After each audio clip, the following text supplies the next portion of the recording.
سر پہلے تو یہ بتائیے گا کہ یہ جو اسد قیصر صاحب کا بیان آئی ہوپ آپ نے بھی سن لیا ہوگا جو کاشف ابائی صاحب کے پروگرام میں انہوں نے کہا، تو کیا ہم یہ ازیوم کریں کہ N official statement from Pakistan Tehreek Insaf regarding مذاکرات از یٹ ٹو کم؟ ابھی تک سب اپنی اپنی رائے دے رہے ہیں کیا؟ بالکل نہیں جی، کیٹیگوریکلی میں ڈینائی کرتا ہوں اس اچھا، چیز کو. اوپر ایک اسٹیٹڈ پوزیشن ہے اور وہ چیئرمین عمران خان صاحب کی طرف سے آئی ہوئی ہے کہ ہم تمام پولیٹیکل پارٹیز سے انگیج کرتے ہیں سوائے 3 پارٹیز کے جو ہیں P M L N, Peoples Party اور ایم کیو ایم پی. اس لیے ان 3 پارٹی سے انگیج نہیں کریں گے کیونکہ یہ ڈائریکٹ بینیفیشریز ہیں جو رات کے اندھیرے میں مینڈیٹ چرایا گیا تھا. اس کے علاوہ ہماری اسٹیٹڈ پوزیشن ہے کہ ہم اسٹیبلشمنٹ کے ساتھ بات چیت کرنے کو تیار تھے، تیار ہیں اور تیار رہیں گے. اس لیے نہیں کہ ہم کوئی ڈیل سیک کر رہے ہیں یا ان کے ساتھ کوئی ڈیل کریں گے، بلکہ ان کے ساتھ اس لیے کہ نمبر 1 وہ طاقت کا منبع ہے، طاقت ان کے پاس ہے. ان کے جو ٹوٹس اینڈ سائیکوفینٹس ہے جو اس وقت پرائم منسٹر اور چیف منسٹرز بن کے گاڑیوں میں لہراتے پھر رہے ہیں، ان کے پاس کچھ نہیں ہے. اور دوسرا اس لیے کہ ہم چاہتے ہیں کہ اس ملک سے، اور یہ امپورٹنٹ پارٹ ہے بدامی صاحب، ہم چاہتے ہیں کہ 76 جی جی سال سے جو گھنانا کھیل اس ملک کے ساتھ کھیلا جاتا رہا ہے، جو اسٹیبلشمنٹ انٹرفیئر کرتی رہی ہے پولیٹیکل افیئرس میں، یہ اور جس نے اس ملک کو اس نہج کے اوپر پہنچایا ہے جہاں ہم آج کھڑے ہیں، یہ ختم ہونا چاہیے. ان کے ساتھ ہماری بات چیت کا مقصد بھی یہی ہے کہ ہم ان کو باور کروانا چاہتے ہیں کہ ایک کانسٹیٹیوشن ہے اور ایک رول آف لا ہے. کانسٹیٹیوشن میں آپ کا جو رول ہے وہ ڈیفائنڈ ہے اور رول کے مطابق آپ کو اسی کانسٹیٹیوشن کے مینڈیٹ میں آنا ہے، مینڈیٹ اسی ایمبٹ میں آنا ہے. یہ سارا ایک چند سینٹنسز میں نے جو پارٹی کا بیانیہ ہے وہ بیان کیا ہے. اس میں میری ذاتی رائے شامل نہیں ہے چونکہ میں اسپوکس پرسن ہوں پارٹی کے بیہاف کے اوپر، اس لیے میں وہ چیز بیان کرتا ہوں جو پارٹی کا بیانیہ ہوتا ہے، میرا نہیں ہوتا. یعنی میں آسان الفاظ میں سمجھ لوں کہ جو آپ کہہ رہے ہیں دراصل عمران خان صاحب کہہ رہے ہیں، آپ ان کی بات ہم تک پہنچا رہے ہیں، ان آج کی بھی یہ انہوں رائے نے ہے ری ایٹریٹ کیا ہے، مذاکرات پر. آج بھی گور صاحب کی ملاقات ان سے ہوئی ہے، آج بھی انہوں نے اس کو ری ایٹریٹ کیا ہے کہ 3 پارٹیز کے علاوہ سب سے انگیجمنٹ ہوئے گی انکلوڈنگ دی اسٹیبلشمنٹ. سو اس کا مطلب شہریار آفریدی صاحب کا بیان حقیقت سے زیادہ قریب ہوا نا کہ بھائی ہم بات کریں گے، ہم آرمی چیف سے بات کریں گے، ڈی جی ایس آئی سے بات کریں گے، وہ ہے با اختیار لوگ، ان سے ان کے ہاتھ میں ساری گیم ہے. Am I right؟ بدانی صاحب، ہر شخص کا اپنا اپنا طریقہ ہوتا ہے بیان کرنے کا.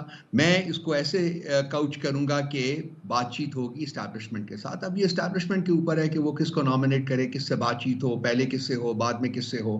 میں ان باریکیوں میں نہیں پڑوں گا، لیکن اسٹیبلشمنٹ جو کہ پر سے اسٹیبلشمنٹ ہے اس کے ساتھ ہم بات چیت کرنے کو تیار ہیں. ٹھیک ہے. اور اس اسٹیبلشمنٹ سے بات چیت کے لیے پی ٹی آئی نے اپنے ریلیونٹ ایک کمیٹی بنائی ہوئی ہے جو کہ 3 ممبران پر مشتمل ہے. یہ ٹھیک کہہ رہا ہوں میں؟ کمیٹی نہیں ہے، وہ 3 ممبران کو انڈیویجولی نامنیٹ کیا ہوا ہے، امپاور کیا ہوا ہے خان صاحب نے کہ یہ 3 لوگوں سے رابطہ کیا جا سکتا ہے. یہ امپاورڈ ہیں اسٹیبلشمنٹ کے ساتھ بات کرنے کو انگیج کر. 3 لوگ جو آپ کو پتا ہوگا شبلی فراز صاحب، عمر ایوب صاحب اور عمر ایوب صاحب ہیں اور شبلی فراز صاحب ہیں، عمر ایوب صاحب ہیں اور I'm sorry, I'm just the third name is just skipping my mind right now. ابھی یاد آ جائے گا، میں بتا یہ دوں میرے گا. نام سے بھی یہ میرے ذہن سے بھی نکل گیا تیسرا. بالکل اچھا ٹھیک ہے، چلیں آپ کو یاد آ جائے تو one of those moments, one of those moments. No no no no issues, بالکل ٹھیک. اور تاحال ان تینوں سے کوئی رابطہ اسٹیبلشمنٹ کی طرف سے نہیں ہوا ہے ایز وی اسپیک، رائٹ؟ جی بالکل صحیح کہہ رہے ہیں آپ. اور اگر میں یہ پوچھوں کہ آپ لوگوں نے کیا کوئی رابطہ کیا تو آپ کا جواب یہ ہوگا کہ ہم کیسے انیشیٹ کریں. ہم یہ ایسے ہی کہ اس لیے آپ لوگوں نے بھی انیشیٹ نہیں کیا کہ آپ کیسے انیشیٹ کریں گے، کس سے رابطہ کریں گے، ایسے ہی؟ ہم انیشیٹ کر سکتے ہیں ٹیکنیکلی اسپیکنگ، لیکن ہم نے نہیں کیا ابھی تک. کوئی چیز اس کے مانے لیے آپ نہیں کیا ہے کہ مینز ہم یوز کر انیشیٹ سکتے ہیں؟ کریں. ہمارا یہ کہنا بدامی صاحب کہ ہم تیار تھے، تیار ہیں اور تیار ہوں گے فیوچر میں بھی، یہ ایک انڈیکیشن ہے کہ ہم ولنگ ہیں. ہم چاہتے ہیں کہ وہ ڈائیلاگ انیشیٹ ہو تاکہ ملک کے مسائل جو ہیں ان کا حل تلاش کیا جا سکے. گمبھیر مسائل ہیں اس وقت، گمبھیر مسائل.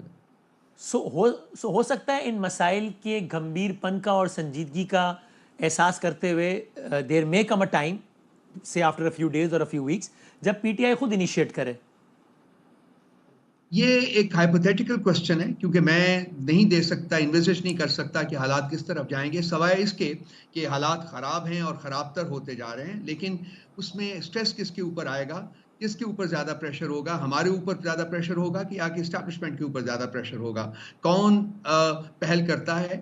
بہر صورت جیسا بھی ہو، جب بھی ہو، یہ ڈائلاگ جو ہے یہ ضروری ہے، یہ ہونا چاہیے، کیونکہ ملک کے مسائل جو ہیں وہ اس چیز کے غمازی ہیں کہ یہ سچویشن زیادہ دیر تک کنٹینیو نہیں کر سکتی اور نہیں کرنی چاہیے۔ اور سر اس ممکنہ ڈائلاگ کے لیے پی ٹی آئی کا کوئی پری ریکویزٹ نمبر 1 یا کوئی کم سے کم شرط ہے کہ صاحب آپ پہلے یہ کریں تو بات ہوگی، یا پھر یہ کہ کم سے کم یہ تو مانیں تو آگے پھر کوئی بھی بات ہو سکتی ہے، ایسا کچھ ہے شرائط؟ دونوں چیزوں میں سے کوئی چیز نہیں ہے، کوئی شرط نہیں ہے، کوئی پری کنڈیشن نہیں ہے۔ جیسا کہ میں نے کہا ہے اور یہ میں پہلے بھی بیان کر چکا ہوں، انگیجمنٹ ہونی چاہیے، بات چیت ہونی چاہیے، جس میں کہ وہ اپنا جو کیس ہے وہ سٹیٹ کر سکتے ہیں، ہم اپنا کیس جو کہ میں نے کافی حد تک آپ کو بتا بھی دیا ہے ہم اس کو سٹیٹ کریں گے۔ ہماری بیسک آبجیکٹیو یہ ہے کہ صرف ہم اپنے لیے بینیفٹ تلاش نہیں کر رہے بادامی صاحب، یہ ایک بڑی امپورٹنٹ بات ہے جو میں کرنے لگا ہوں۔ اس میں ہمارا ذاتی بینیفٹ اتنا نہیں ہے جتنا کہ ملک کا بینیفٹ ہے۔ ہم چاہتے ہیں کہ ایک پرماننٹ انوائرمنٹ کریٹ ہو جس میں کہ سیاسی سرگرمیاں جو ہیں وہ پنپ سکیں، جس میں جمہوریت پنپ سکے، جس میں دیکھیں establishment, let's face the facts. I'll be very candid, and I think it's important to know that people like us should be candid کیونکہ ملک کے مسائل اس کی ڈیمانڈ کرتے ہیں۔ دیکھیں establishment has been kicking in the prime minister and kicking again. یہ ایک خاصا رہا ہے، دو طریقے سے انہوں نے اس ملک کو کنٹرول کیا ہے، ڈائریکٹ رول کے تحت جبکہ مارشل لاز لگے ہیں، اور اس کے بعد اپنے کر کے ملک کے اوپر as so called democratic leaders.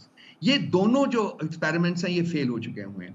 ہم جس نہج کے اوپر کھڑے ہیں وہاں یہ بہت امپورٹنٹ ہے کہ جینوئن ڈیموکریسی جو ہے وہ ملک میں آئے، اور جینوئن ڈیموکریسی کی ایک پری ریکوزٹ ہے بادامی صاحب، وہ یہ ہے کہ اسٹیبلشمنٹ کی انٹرفیئرنس انٹو پولیٹیکل افیئرز جو ہے وہ ختم ہونی چاہیے کلیتاً، in support of one party or the other, against one party or the other۔ ان کا کوئی رول نہیں ہے، نہ کانسٹیٹیوشن انویسج کرتا ہے، نہ رول آف لا انویسج کرتا ہے، نہ ہی یہ مورلی ان کو اجازت ہے اس چیز کی۔ سو اس بات کے اوپر میرا خیال ہے کہ at some point in time جب یہ تین پارٹیز بھی اپنا جو انہوں نے چرایا ہوا مینڈیٹ ہے اس کو ویکیٹ کرتی ہیں یا کوئی اور ڈیولپمنٹ ہوتی ہے، تو میرا خیال ہے کہ کانسٹیٹیوشن میں بھی اس کو شاید زیادہ سخت پیرائے میں لکھا جانا چاہیے کہ جو لوگ اپنے جو کانسٹیٹیوشنل ڈومین سے باہر نکل کے ایک سپرا کانسٹیٹیوشنل رول ادا کرنے کی کوشش کی جائے گی، ان کی باز پرس کیسے ہوگی؟ کانسٹیٹیوشن میں موجود ہے، مجھے پتہ ہے موجود ہے، لیکن میرا خیال ہے کہ اس کو زیادہ ایکسپلیسٹ کرنا پڑے، شاید زیادہ ایکسپلیسٹ کرنا پڑے۔